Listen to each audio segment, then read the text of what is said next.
Оуды Лондон, BBC, саламатсыздарбы. Елерал жана спорт жаңылыктары менен таныштырып, Гүлнара Касманбетова. Ирандын эң таасирлүү аскер командири генерал Касем Сулеймани Американын аба чабуулунда каза тапты. Эки өлкөнүн ортосундагы чыңалуу курчуп кетти. Рак илдетин жаңы ыкма менен айыктыруу. Дүйнөдө биринчи жолу жигердүүрөк жана коштогон кесепети жок жаңы химия терапия колдонулду. Жаңы жылдагы алгачкы клик баяндамабызда 20-жылы технология кандай өнүгөрүнө сереп салабыз. Иракта АКШнын аба чабуулунда Ирандын эң кубаттуу аскердик генералы Касим Сулеймани каза тапты. Сулеймани Ирандын элиталык Кудс күчтөрүн жетектеп, жакынкы чыгыштагы Ирандын аскердик чараларынын башында турган. АКШ президенти Дональд Трамптын буйругу менен Багдад аэропортуна болгон чабуулда генерал менен бирге Ирандын жардамына таянган жергиликтүү согушкерлер да набыт болду. Иран өч аларын айтып, жогорку лидер Аятолла Али Хаменей 3 күндүк аза күтүү жарыялады. Бул Ирандын жогорку кол башчысы бараткан унаа колоннасынын калдыктары. Анын Кошмо Штаттары тарабынан өлтүрүлүшү жакынкы чыгышты солк этtirdi. Касем Сулайман Ислам революциясынын сакчылар корпусунун Кудус күчтөрүнүн жетекчиси жана бүтүндөй аймактагы өтө таасирлүү адам болчу. Пентагон тараткан билдирүүдө аба соккусу президенттин буйругу менен болгону, Кошмо Штаттары чет өлкөдөгү жарандарын коргоо үчүн чечүүчү кадамдарга барып жатканы айтылат. Багдад эл аралык аба майданын жанында болгон аба соккуларын анын жанынан өтүп бараткан адам тасмага түшүрүп калган.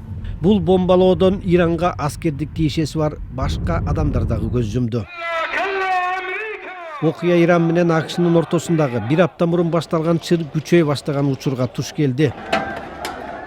АКШ бул аймакка аба соккуларын урганда кыжырданган демонстранттар менен Иранды колдогон аскерлер Американын Багдадтагы элчилигин курчоого алып, дубалдарын талкалап кирүүгө аракет кылышты.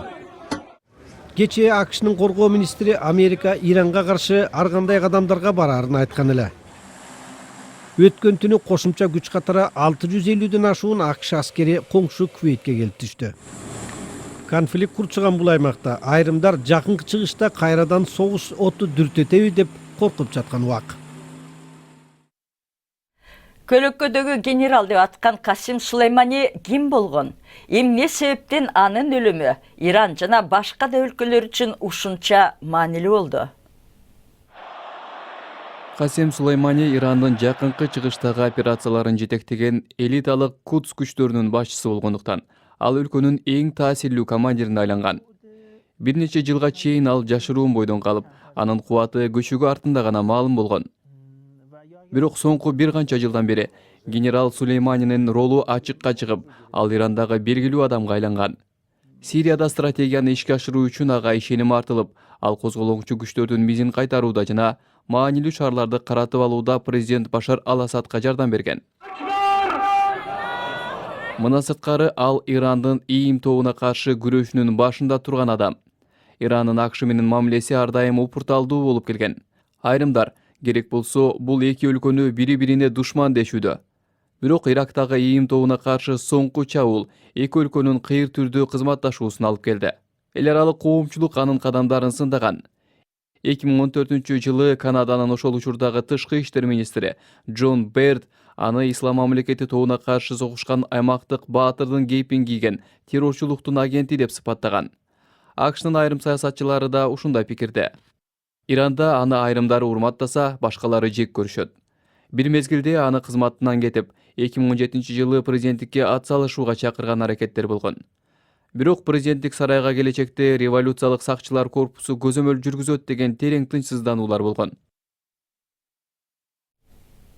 Ирандын аскердик стратегиясынын архитектору Касем Сулеймани Америкалык аба чабуулунда каза тапты. Орчунду жаңылыктарды уюлдук телефон аркылуу интернетибизден окуңуз. Дарегибиз bbc.com _кыргыз.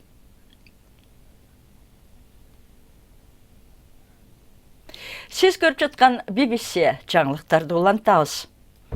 Австралиянын деңиз флоту Виктория көлүнүн жээгиндеги Малакута шаарында жалындаган өрттүн ортосунда камалып калган 1000 кишини эвакуациялады. Нью Саус Уэльс аймагынын бийликтери коопсуз жайга кетүүнү каалаган ар бир жаран чыгарылып кеткенин билдирди. Дем алышта аба температурасы дагы көтөрүлүп, катуу шамал болору болжонууда. Бул өрттү ого бетер өөрчүтүшү ыктымал. АКШ электрондук сигареттин айрым жыттарына өлкө боюнча тыюу салды. Буга өспүрүмдөр аларды жыттап жатат деген кабатырлануу себеп болду. Эми жалбыз жана ар түркүн жемиштин жыты камтылган картридж электрондук сигареттерине тыюу салынды. Бирок ментол жана тамеки жыттары сатыла бермекчи. Nissan компаниясынын мурунку боссу Карлос Гоун Япониядан Ливанга качканда ага эч ким жардам бербегенин айтууда. Бирок ага жардам бергени үчүн Түркияда 7 киши камалды. Карлос Гоун финансы тартим бузганы үчүн сот ишин күтүп Токиодо үй камагында болчу. Эми Интерпол аны кайра сот ишине тарттырыш үчүн бийликтерге жардам берүү максатында Гоунду камакка алуу жөнүндө буйрук чыгарды. Германиядагы бир шаардын полициясы апасы жана 2 чоңоюп калган кызы жаңы жыл алдында жергиликтүү зоопаркты капысынан өрттөп алышканын айтууда. Өрттөн ондогон жаныбар өлдү. Бийликтердин билдиришинче, Крефелдеги өрткө ичине шам жарытып, абага учурган кагаз шарлар себеп болгон. Ливияга аскер жөнөтүү планын колдогону үчүн Түрк парламенттен Греция жана Израилдин премьер-министрлери Кипрдин президенти айыптап чыкты.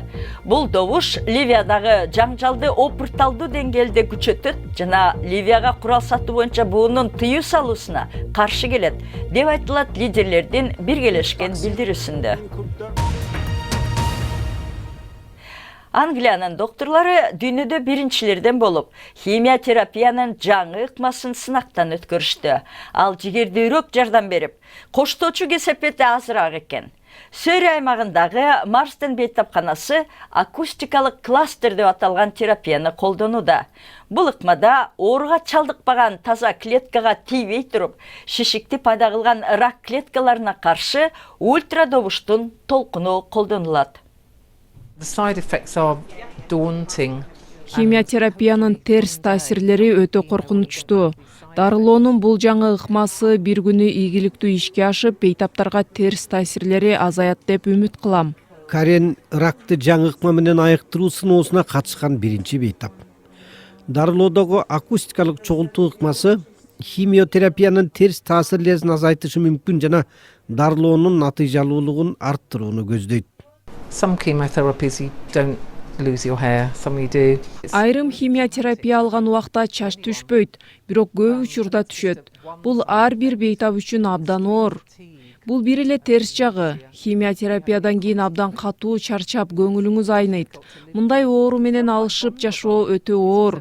Өзүңүздү алсыз сезесиз. Бул нерсе психологиялык жактан катуу таасир кылат. Химиотерапияда дарылар бүт денеңизге тарайт. Бирок акустикалык кластер терапиясында дарыларды түз эле шишикке жеткирүүгө аракет кылынат. Бейтаптарга дагы дары кичине тамчыдан берилет. Шишикке жеткирүүчү дарыны ультра үн аппараты көбүккө айландырат. Ошол көбүктөр шишиктин четтерине тарайт. Тагыраак айтканда, дарынын көбү шишиктин өзүнө барат. Химиотерапияны канчалык көбүрөөк берсек, ошончолук шишик азаят. Бирок кайсы бир учур келгенде бейтап алсырай баштайт. Сыноодон өтүп жаткан мындай технологияда биз химиотерапияны кадимки өлчөмдө беребиз. Бирок бул ыкма менен ошол дары түздөн түз шишикке жеткирилип, натыйжада рактын ичиндеги химиотерапиянын саны кескин көбөйөт. Азырынча бир нерсе деп айтуу эрте. Анткени мурда мындай ыкма адамдарга колдонулган эмес. Бул аял сыноодон өтүп жаткан биринчи бейтап. Химиотерапия адамдарды дарылоонун жеңил жана натыйжалуу жолу болот деген үмүт бар. Бул ошондой дарылоо процессинин бир бөлүгү. 2020 жылы 5G ченеминдеги супер ылдам технология жана акылдуу үйлөр көңүл чурдунунда болот. Ар бир киши ар нерсе менен кайда болбосун дароо байланышы дымагы ишке ашар бекен. Бүгүнкү клик баяндамабызда жаңы жылда кандай ири ачылыштар күтүлөрүнө серип салабыз.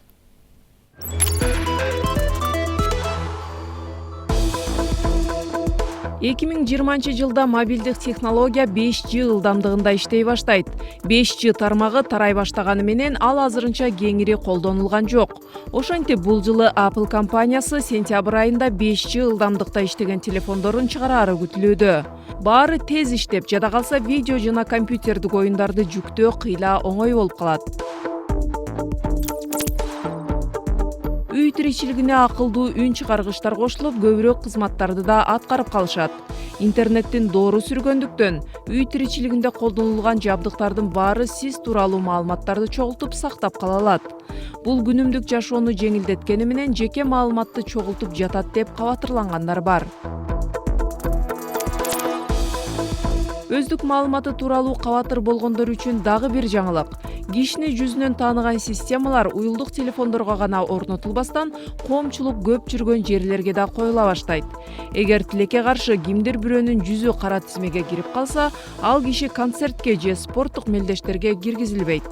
Сынчылар коомдук жайларда адамдарга байкоо салганды токтотууга аракет кылып келгени менен, айрымдар жүзүнөн тааныган камералар коомдук коопсуздукту сактайт деп айтып келет. Мындан сырткары 2020 жылы электр унаалары кеңири тарай башташы мүмкүн. Буга чейин мындай кадамга Tesla гана барып келсе, Ford жана BMW сыяктуу компаниялар электр модельдерин чыгара баштайт. Бирок айдоочусуз жүргөн унаалар азырынча биз ойлогондой тез өнүкпөйт.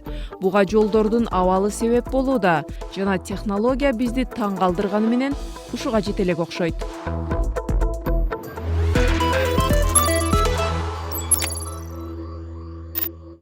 Эми спорт. Ливерпуль кече түнү 2-0 менен Шеффилд Юнайтедди жеңип, Премьер-лигада бир жыл ичинде бир да жолу утулбаган команда атыкты. Оюндун 2 бөлүгүндөгү голдорду Мохамед Салах жана Садио Мане киргизди. Бул Ливерпуль алдыңкы 37 команда кирген дивизиондо бир жолу да утулган жок дегенди билдирет. Алар кайра эле 13 упай ажырым менен Премьер-лиганын алдыңкы сабына чыкты. Арсеналдын футболчусу Калум Чеймберс сезондун калган оюндарына катышпайт. Чеймберс жекшембе күнү 2-1 менен Челсиден утулган оюнда сол тизесинин тарамышын үздүрүп алды. 24 жаштагы футболчу 4-чү күнү операция жасатып, 6 же 9 ай бою запаста отурушу ыктымал. Дерби Каунтинин капитаны болгон Уэйн Руни 2-чи даражадагы жаңы клубунда биринчи жолу ойноп жеңишке жеткирди. Англиянын мурунку капитаны Барнсли менен беттеште дербиге 2-1 менен жеңишке жетүүгө жардам берди. Оюнга коргоочу болуп 90 мүнөт ойногон Руни Джек Мариотко пас берип, биринчи голго шарт түзүп берди. Жаңылыктар соңунда Америкада суучулдардын легендасына айланган 98 жаштагы чоң энени көрөлү. Калифорния штатындагы Пасадена шаарында күйөрмандардын армиясы Морин Корнфилди кубаттуу Моу деп аташат. Ал 65 жашка чыккача сууда сүзүү менен такыр алектенген эмес. Чебер карыя суучулдардын арасында ал дүйнөлүк чемпионаттарда 14 жолу алтын медаль жеңип алган, 28 жолу дүйнөлүк рекорд койгон. Жакында анын сүрөтүн эл аралык суучулдардын ардактуу дубалына илип коюшту. Кыргызстанда кубаттуу Моу менен жарыша алган чоң энелер бар болду экен. Интернетибизге башпаңыз, дарегибиз bbc-kyrgyz.com. Сайтыбыздан жаңылыктарды окуп, радиобузду да уга аласыз. BBC жаңылыктарын Facebook, Twitter жана YouTube каналынан да тапсаңыз болот. Ал үчүн бизди BBC Кыргыз деп издеңиз. Биздин бул даректерибизге блог, макала жазып, сүрөт, тасма тартып турсаңыздар, биз алар менен бөлүшмөкчүбүз. Саламатта калыңыздар.